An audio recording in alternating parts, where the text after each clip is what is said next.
Greetings, family. Peace, love, and black power. This is Guru. Thanks for visiting my channel.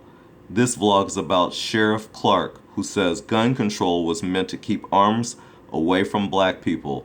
Family, this is one time that I have to say that I actually agree with Sheriff David Coon Clarke.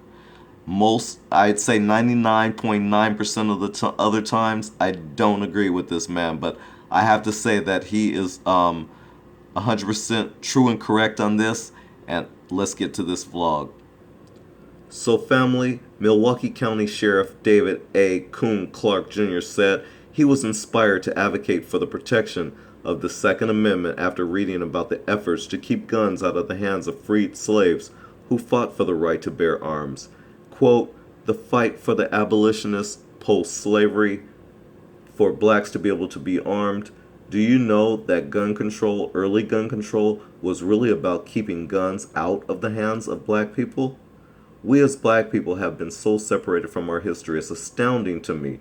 We should be some of the most ardent supporters of the Second Amendment because our history was not being able to possess arms to be able to defend ourselves from mobs, kidnappings, and lynchings, he said during a Heritage Foundation event. The right to arms and the war on guns.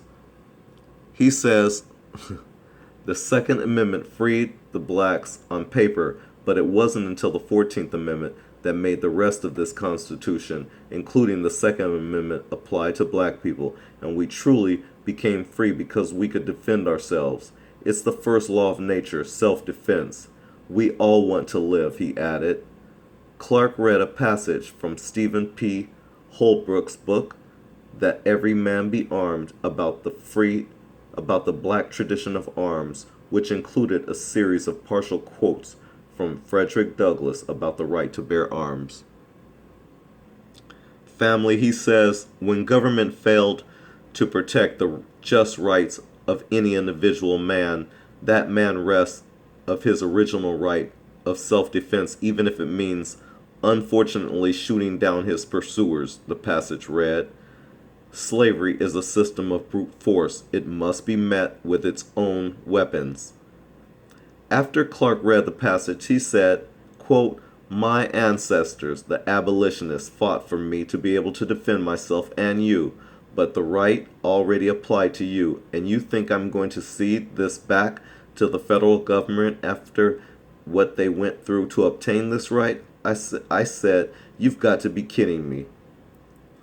Clarke told the audience that supporters of the Second Amendment today are not doing, quote, such a good job with winning the emotional argument of the gun rights issue.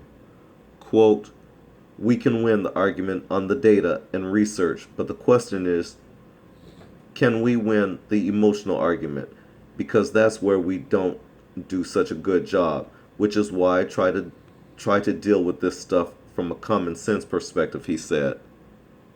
So family, I know most of you are probably on the same page I'm on.